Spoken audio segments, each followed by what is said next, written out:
बिस्मिल्लाहिर्रहमानिर्रहीम।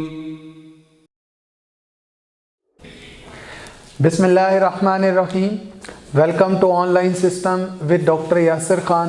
बेटा आज हमने चैप्टर नंबर 12 में ना अपने ह्यूमन डाइजेस्टिव सिस्टम का आखिरी पार्ट पढ़ना है, लार्ज इंटेस्टाइन। यानी प्रीवियस लेक्चर में आपने स्मॉल इंटेस्टाइन की बातें पढ़ी, छोटी आंत।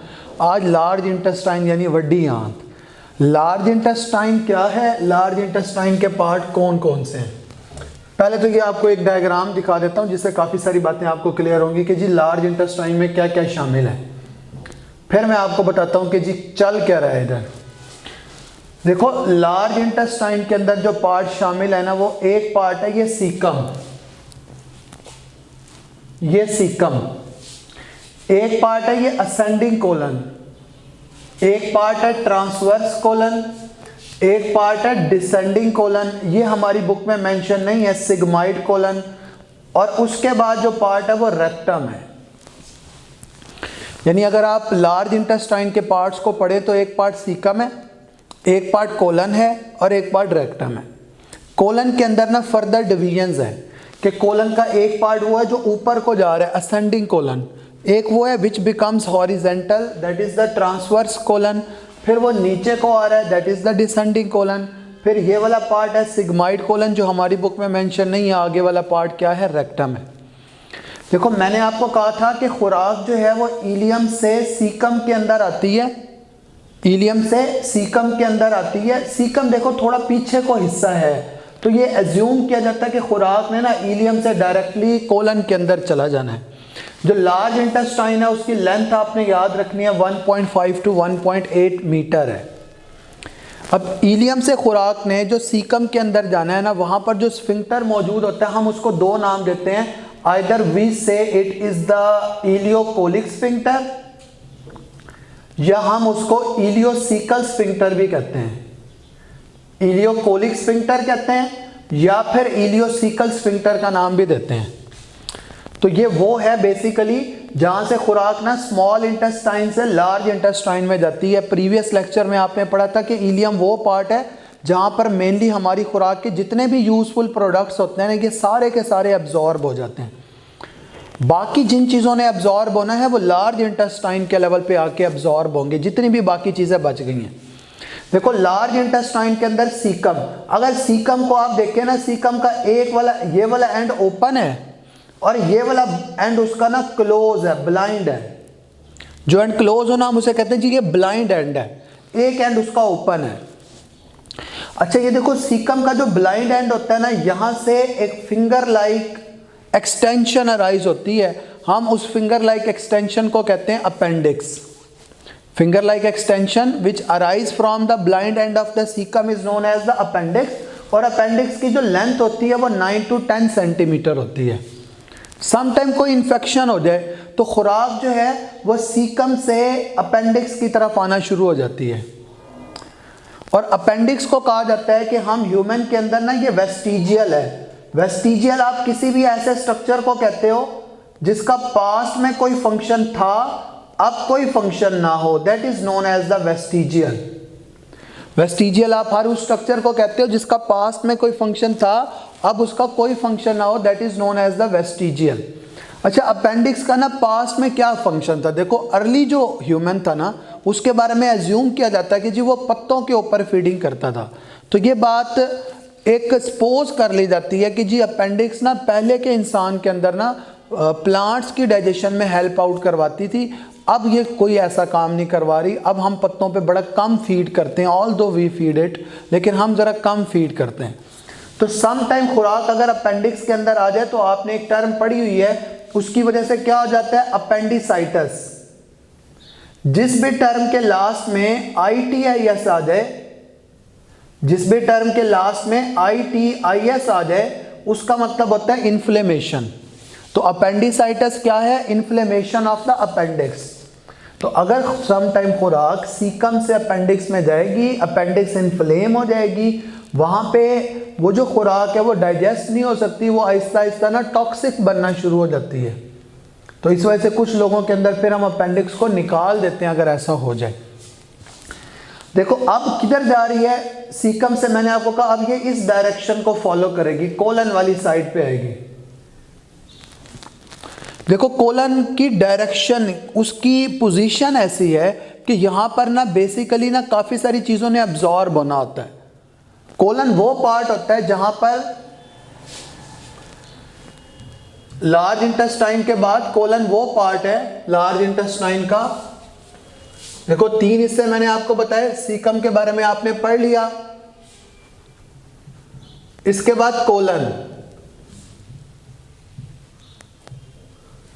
देखो कोलन वो पार्ट है जहां पर वाटर मिनरल्स ने अब्जॉर्ब होना है, वाटर और मिनरल्स ने अब्जॉर्ब होके हमारे ब्लड के अंदर पहुंचना है। ये वाटर और मिनरल्स ने अब्जॉर्ब होके किधर पहुंचेंगे, हमारे ब्लड के अंदर। अगर वाटर और मिनरल्स की अब्जॉर्प्शन ना बहुत ज्यादा हो जाए, टू मच अब्जॉर्प्शन हो जाए, तो उसकी वजह से जो कंडीशन एग्जिस्ट करती है हमारी बॉडी के अंदर, हम उसे कहते हैं जी कॉन्स्टिपेशन, उर्दू में कहते हैं कब्ज।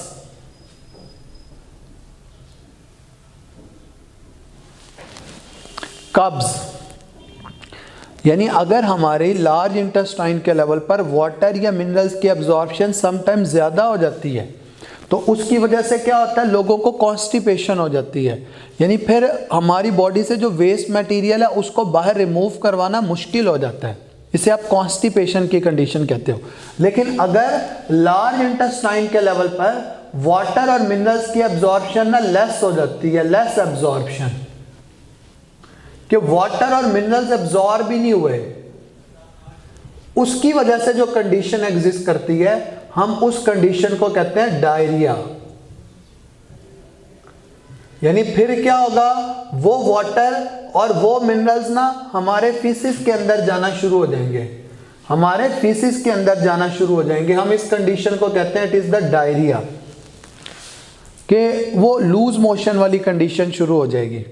वाटर और इलेक्ट्रोलाइट जो है वो हमारी बॉडी से थ्रू फीसिस बाहर रिमूव होना शुरू हो जाते हैं। तो वाटर और मिनरल्स ना एक मॉडरेट मैनर के अंदर एब्जॉर्ब होते हैं। कोलन के लेवल पर अगर ज़्यादा हो जाए तो भी एक कंडीशन एग्जिस्ट कर रही है, अगर कम हो जाए तो भी एक कंडीशन एग्जिस्ट कर रही है। देखो कोलन के लेवल पर ना हमारी लार्ज इंटेस्टाइन के लेवल पर कुछ बैक्टीरिया भी हैं, उस बैक्टीरिया का नाम है इकोलाई बैक्टीरिया। एक ऐसा टिपिकल बैक्टीरिया है जो सिम्बायोटिक एसोसिएशन से हमारी लार्ज इंटेस्टाइन के लेवल पर मौजूद है। सिम्बायोटिक एसोसिएशन आप पढ़ चुके हो, एक ऐसा एसोसिएशन है जिसमें दोनों ही ऑर्गेनिज्म को फायदा होता है। तो एक बैक्टीरिया इकोलाई बैक्टीरिया, ये हमारी लार्ज इंटेस्टाइन के लेवल पर मौजूद है और ये वहां से खुराक भी हासिल करता है, लेकिन हमें क्या प्रोवाइड करता है, it provide us the vitamin के। ये हमारी बॉडी के अंदर ना विटामिन के की सिंथेसिस के अंदर इन्वॉल्व है इकोलाई बैक्टीरिया। इसका मतलब ये है कि ये सिम्बायोटिक एसोसिएशन से रह रहा है, फायदा भी ले रहा है और फायदा दे भी रहा है। अच्छा, जितनी एब्जॉर्प्शन कोलन के लेवल पर होनी होती है ना वो हो जाती है, यानी वाटर एब्जॉर्ब हो जाते हैं, मिनरल्स एब्जॉर्ब हो जाते हैं। उसके बाद जो कुछ भी बच जाता है, लार्ज इंटेस्टाइन का जो आखिरी पार्ट है वो रेक्टम है। लार्ज इंटेस्टाइन का जो आखिरी पार्ट है वो क्या है, रेक्टम है।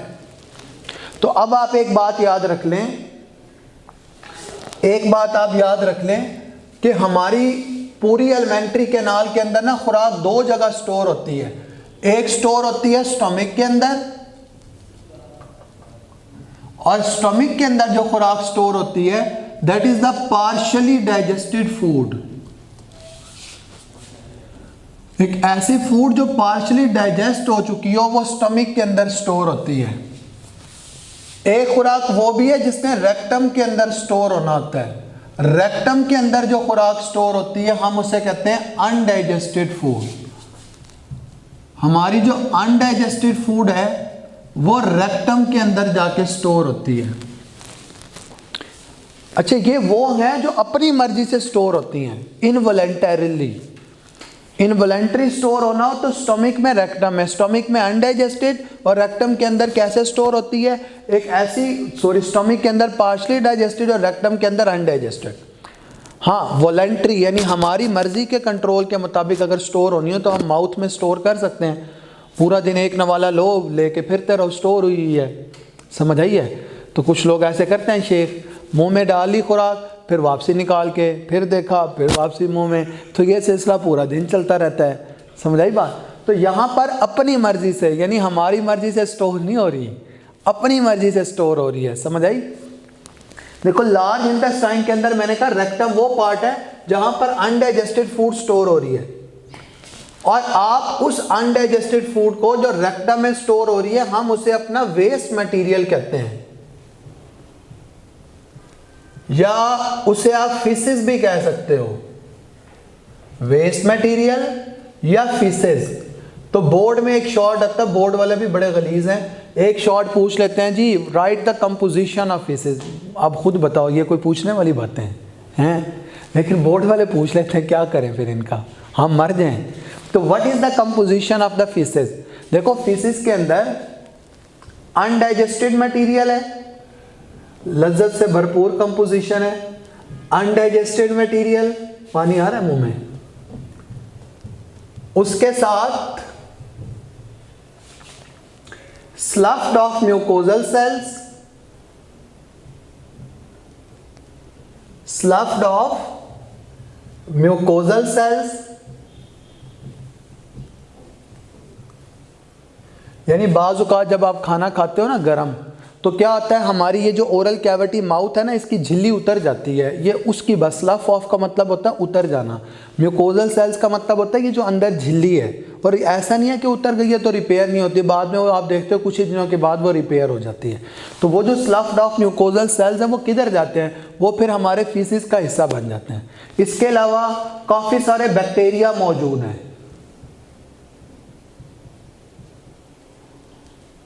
बाइल पिगमेंट्स भी हैं। मैंने उस दिन भी बताया था कि ये जो बाइल पिगमेंट्स हैं they provide the characteristic colour to our, एक जो स्पेसिफिक कलर होता है फीसिस का, यूरिन का, बाइल पिगमेंट्स की वजह से है। उसके अलावा सेवरल प्लांट फाइबर्स भी हैं। ये जो प्लांट फाइबर्स हैं जिन्हें हम खाते हैं ये बेसिकली ना हमारी एब्जॉर्प्शन को बेहतर बनाते हैं, वरना आपने चैप्टर नंबर 2 के अंदर पढ़ा था कि सेलुलोज के डाइजेशन के लिए ना हमारी एलिमेंट्री कैनाल के अंदर कोई एंजाइम्स नहीं होता। प्लांट फाइबर्स भी हैं, बाइल पिगमेंट्स भी हैं और कोलेस्ट्रोल भी है कुछ। ये है फीसिस की कंपोजिशन। अगर शॉर्ट आ जाए write the composition of the faeces, तो faeces is our waste material. Faeces वो है जिसमें हमारी अनडाइजेस्टेड फूड है, यानी सारी की सारी खुराक डाइजेस्ट नहीं हो रही, जो बच गई है वो थ्रू एनस हमारी बॉडी से बाहर जानी है in the form of faeces. तो undigested material, sloughed off mucosal cells, several bacteria, bile pigments, plant fibre, cholesterol. अच्छा, फीसिस ने रेक्टम से एनस के थ्रू बॉडी के बाहर जाना है। कब जाता है? तब जाता है जब डेफिकेशन रिफ्लेक्स एक्टिवेट होता है। जब डेफिकेशन रिफ्लेक्स एक्टिवेट हो,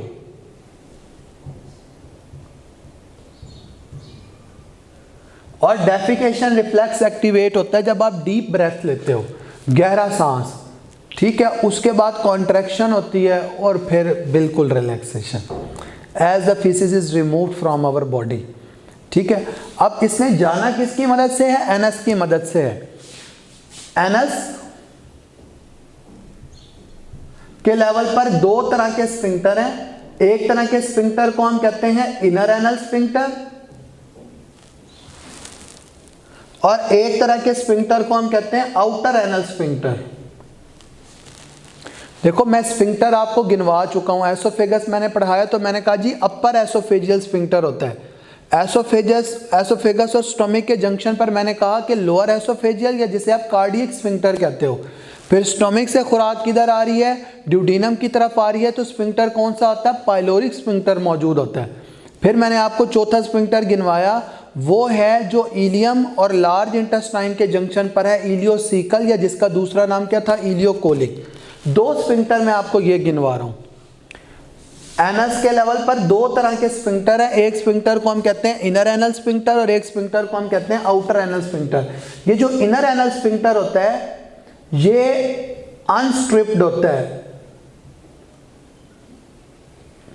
सेकेंड ईयर में जाके जब आप स्ट्रक्चर पढ़ोगे ना तो आपको ये बातें पता चलेंगी जी स्ट्रिप्ड और अनस्ट्रिप्ड क्या होते हैं। सिंपल अल्फाज में कहूँ ना तो स्ट्रिप्ड या अनस्ट्रिप्ड ना स्ट्राइएशन से निकली हुई टर्म है, और स्ट्राइएशन का मतलब होता है लहरें। हमारे जो स्मूथ मसल्स होते हैं ना वो अनस्ट्रिप्ड होते हैं, यानी उन पर लहरें नहीं होती। इस वजह से जब आप देखें कुर्बानी का गोश्त जब आप काटते हैं, आपने कोई कलेजी काटनी हो या कोई भी आप इंटरनल ऑर्गन्स की कटिंग कर रहे हो ना, वो बार बार हाथ से स्लिप हो जाता है क्योंकि वहाँ पे लहरें नहीं है। जबकि वो तमाम मसल्स जो हमारी बोन्स के साथ अटैच है ना, उनके ऊपर वो छोटी छोटी लहरें होती हैं, स्ट्राइएशंस मौजूद होती हैं। तो इनर वाला अनस्ट्रिप्ड है, आउटर वाला जो होता है वो स्ट्रिप्ड होता है। आउटर वाला क्या होता है? स्ट्रिप्ड, और इनर वाला क्या होता है? अनस्ट्रिप्ड। अब आप देखो एनस के बारे में बता रहा हूं, इनर और आउटर एनल स्फिंक्टर मैंने आपको बता दिए, दोबारा मेंशन करता हूं और एक और बात बताता हूं कि इनर एनल स्फिंक्टर को हमने अनस्ट्रिप्ड कहा और आउटर एनल स्फिंक्टर को हमने कहा ये स्ट्रिप्ड है। इनर एनल स्फिंक्टर को हम कहते हैं कि जी स्मूथ मसल्स पर मुश्तमिल है, स्मूथ मसल पर, जबकि आउटर एनल स्फिंक्टर को हम कहते हैं जी ये स्केलेटल मसल्स पर मुश्तमिल है, स्केलेटल मसल्स पर। अगली बात आपको पता है कि जो स्मूथ मसल्स होते हैं वो इनवॉलेंट्री होते हैं, यानी हमारे अपने कंट्रोल में नहीं है, जबकि आउटर एनल स्फिंक्टर जो होते हैं वो वॉलेंट्री होते हैं, यानी हमारे अपने कंट्रोल में है। आउटर एनल स्फिंक्टर क्या होते हैं? वॉलेंट्री, यानी जितने भी आपने एलिमेंट्री कैनाल या गट के लेवल पर स्फिंक्टर पढ़े हैं ना, वो सारे के सारे हमारे कंट्रोल में नहीं है, इनवॉलेंट्री है। जबकि वाहिद ये वाला होता है स्केलेटल, यानी जो आउटर एनल स्फिंक्टर होता है ये वॉलेंट्री होता है। इस वजह से हम कहते हैं ना कि जो वेस्ट मटेरियल का बॉडी से एक्सपेल होना है हम उसको कंट्रोल कर सकते हैं, क्योंकि आउटर एनल स्फिंक्टर हमारे अपने कंट्रोल में है। जबकि जो बच्चा पैदा होता है ना वो कंट्रोल नहीं कर पाता। With the passage of time ना बुक में लिखा हुआ है it consciously controlled, Aahista Aahista ना वो अपने होशोवास में फिर कंट्रोल कर सकते हैं। तो आप इमेजिन करें कि आउटर एनल स्फिंक्टर भी अगर वॉलेंट्री ना होता और हम डेफिकेशन रिफ्लेक्स को कंट्रोल ना कर सकते तो मुल्क में कितनी तबाही होती, इमेजिन कर लें बस। सिर्फ लार्ज इंटेस्टाइन, मैंने आपको बताया कि लार्ज इंटेस्टाइन के ना कौन कौन से पार्ट हैं, और लार्ज इंटेस्टाइन ना कैसे खुराक की एब्जॉर्प्शन, यानी खुराक से मुराद खुराक के जो कंटेंट बाकी बच गए हैं उनकी एब्जॉर्प्शन करवा रही है। यानी हमारा ह्यूमन डाइजेस्टिव सिस्टम का जो पार्ट था ना वो यहाँ तक बेटा कंप्लीट हो गया है। अब जो आगे के लेक्चर होंगे ना, मैंने एक लेक्चर पहले स्किप करवाया हुआ था, वो कॉकरोच वाला था, और एक लेक्चर जो है वो अब डाइजेस्टिव डिसऑर्डर्स का रह गया। इंशाल्लाह हम उन्हें पढ़ेंगे और मैं आपको बताऊंगा कि जी डाइजेस्टिव डिसऑर्डर्स क्या होते हैं। आज के लिए अल्लाह हाफ़िज़।